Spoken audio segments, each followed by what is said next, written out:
First, let's start with this case. We have a 10-week-old baby.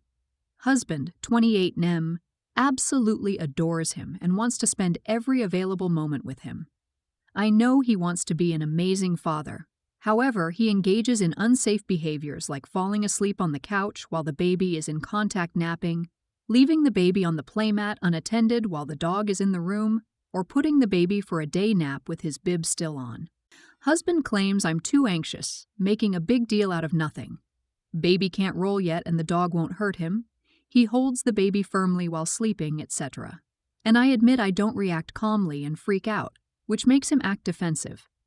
But he is being unsafe and it stresses me out.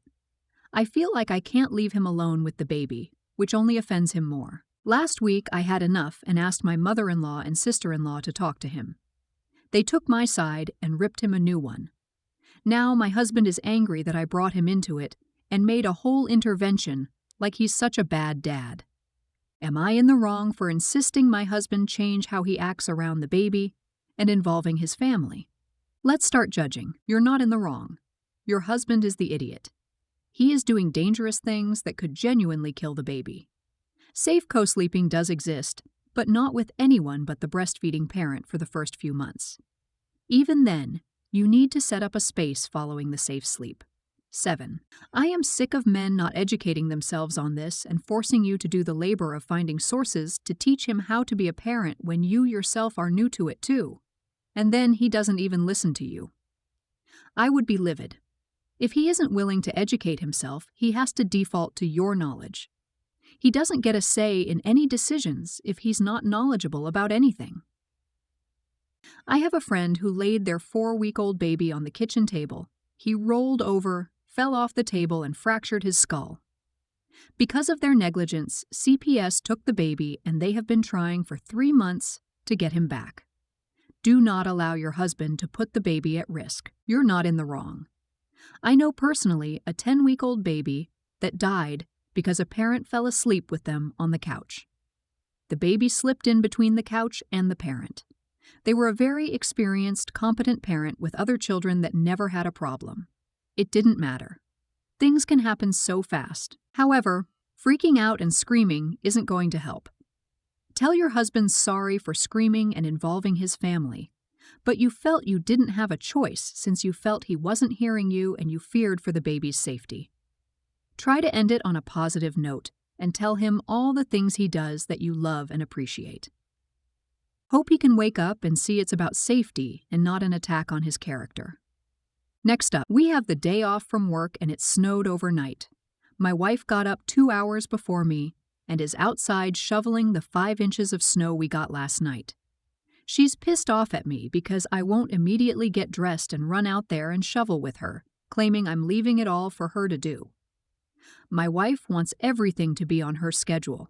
She wants to shovel now, so I need to get dressed and shovel with her when she wants to do it.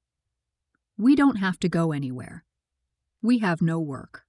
Am I the idiot for wanting to have a cup of coffee first before going out to shovel? Update for extra info. I got up at 8:15 a.m. By 9:15 a.m. I was starting up the snowblower. By 10 a.m. it was done, all of it, driveway, walks, and garbage area. I also cleared a big spot in the yard for the dogs. I usually do this. The thing is, and she knows this, she didn't even have to get out of her pajamas. I would have done it all by myself. The amount of work she put in was unnecessary. The snowblower makes the job nice and easy, and she is afraid to use it, so that's why she didn't use it. Bottom line, it's 19 degrees out, no school, no mail delivery, no trash pickup, and we are not awaiting any deliveries from Amazon, FedEx, or UPS. We have a running joke around here about how the prince gets treated better than the king. I'm going to have a talk with her later about making my grandson contribute more when it comes to things like this. Wish me luck, because it's not going to go well, I think. Let's start judging. On the surface, you're not in the wrong. But I strongly suspect this is not the whole history. At my house, the timing of shoveling really matters because of when the sun hits the asphalt. Additionally, there are deliveries happening even on a federal holiday. The USPS is off today, but Amazon works people 365. So if OP has a history of not getting it done, I get why she's out there making damn sure the drivers don't fall down on their property. You're not in the wrong. The adult way to do this, if she was that bothered by it, would have been to ask you what your plans were regarding snow shoveling, or something to that effect prior to starting herself. Not doing it alone, getting pissed and irrationally taking it out on you because you should have, in her view, automatically known her timetable. Hard to judge based on one instance, but she comes across as overly rigid. Not much fun to live with someone like that if it is a pattern. You're not in the wrong. I've been sitting at the kitchen table drinking coffee and carefully observing the snow for 2 hours. Snow is not moving much. It could wait for you to have coffee. Good luck with that. Sincerely, a wife, but not yours. Next up, my 26 nephew likes to copy me. I'm not entirely sure why. It could be that I'm the closest older male relative he's got. His dad is alive but left my sister, 30, for someone else and only sends child support. Doesn't turn up. So my sister insists that I set a good example, which I don't have any issues with. I don't smoke and I only drink very occasionally. Talking about events like weddings and stuff. No excessive imbibing. I also generally prefer healthier food options like fish and vegetables. Only have to refrain from eating potato chips when the kid is around. But then yesterday we were at a cafe together and I ordered a large hazelnut latte. Something I always order when I visit the place. But it was my first time going there with my sister and nephew. My sister frowned and told me I shouldn't drink such sweet stuff. The place probably does put a lot of sugar into their drinks, given how it tastes. She was quite upset at me for drinking something like that in front of my nephew, saying she doesn't want him to want such drinks because he sees me drinking it. Let's start judging. You're not in the wrong. Setting a good example doesn't mean you're not allowed to drink coffee in front of a 5-year-old. If your sister doesn't want him to see that, then she shouldn't have taken him to a cafe. You're not in the wrong, and your sister is being ridiculous. Maybe she's worried about spoiling her son to make up for his dad's absence, and has swung too far the other way. Is she going to insist you never drive in his presence in case he wants a car? Oh, but you can't get the bus on your own. You need a grown-up with you. Do you have a strict bedtime if you're visiting her? Do you need to ask her permission to get down from the table because you need a wee-wee? Maybe suggest she says something like, Uncle John can have a big coffee because he's a grown-up, but if you're good, we can get you a kid-size hot chocolate next time. Obviously, you're not in the wrong, and yes, that's exactly why he copies you. You have the opportunity, but not the obligation, to be a huge figure in his life, helping him through. If, for example, you were willing to babysit him once a week to give your sister a break, that would likely be great for everyone, and rewarding for you. Kids need interaction, affection, and a good example. So if you can take him to the park and show him how we look after little ones and let them take turns, but stand up for ourselves with peers, etc., that would be an amazing thing to do. Unfortunately, there's a lot of stereotypes and fronting among boys, and if they don't get to see behind the curtain, dads who are affectionate, men who are open and not defensive, they assume that the role they have to inhabit is the stoic, gruff one they see. You don't have to be that guy for this child, but it would be wonderful if you are. Incidentally, one thing that may not be apparent: any guy your sister introduces her son to, he will likely latch onto. Single parents are usually wary of introducing new partners for a long time as a result, in case things don't work out. The great thing about you is that you're family, so you can be a stable adult in his life, that no one has to worry about you suddenly not being part of his life. Next up, my 15F parents have been fostering Julia, 6F, for the past 7 months. She turned 6 3 days ago, and we celebrated her birthday together. They later told me Julia told them her birthday wish was that I loved her back. I felt so sad and guilty when I heard this. I already like her, but she clearly didn't feel this way. My parents then told me maybe I should have a talk with her and tell her she's my sister and I love her. I told them I don't feel ready for that talk. I like Julia, but it's been just 7 months, and I don't see her as my sister. They asked me when I would feel ready, and I said, I don't know. I told them I don't think I'll ever be able to truly see her as my sister. My parents seemed to be surprised by my response. They paused for a while and then said soon they will adopt her legally, so I should accept that she's going to be my sister. I don't know why, but I felt so hurt and I started crying. They tried to calm me down, but I just couldn't stop crying. I felt too overwhelmed and threw a little fit. My mom said she's so disappointed in me, and my dad told her to give me some time to process things. This morning they wanted to talk about this again, but I didn't want to. My mom told me I'm not a kid anymore and that I need to do better than this.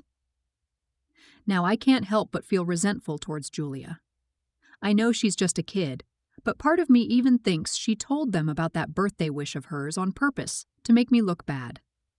Am I in the wrong? Yes, I'm an only child. They didn't start the legal process yet. My mom meant it like they made up their minds about adopting her, as in it is their final decision and they will begin the process soon. Sorry if that part was confusing. English isn't my first language. I read through all of your advice. I decided to have that talk with my parents. I mean, we will have to make that talk at some point anyway. I can't escape forever. I couldn't express myself properly the last time, so hopefully this time I can. I will try to not get emotional, and I won't try to change their minds or anything. I would feel forever guilty if they gave up on Julia because of me. I will just express my honest feelings about the situation. I will also try to work on those feelings. Let's start judging. You're not in the wrong. Your mother is not being fair trying to guilt you into expressing something that you do not feel. Your father sounds like he at least nearly understands by telling your mother to give you more time. I would be pushing back at your mother. Mum, you're right, I'm not a kid anymore, which means that I decide whether I love someone or not. I like Julia just fine, and if she's going to be part of our family, maybe that will grow into love. Maybe it won't. I am not going to make promises. Don't get involved in arguments about whether Julia is or is not your sister. Keep it to that. If your mother keeps putting you under pressure, ask her exactly what she, or allegedly, Julia, wants you to do. Not what they want you to feel. No one can gatekeep that. What they want you to do. It might just be a matter of spending more time with Julia if you can. Don't let this get out of hand, though. You have a right to your own life and friends. There is no obligation for you to love Julia, as long as you are kind to her, which it sounds like you are, as you said already that you like her. I would seek some outside support around this. Your mother is being a bit weird to Ba.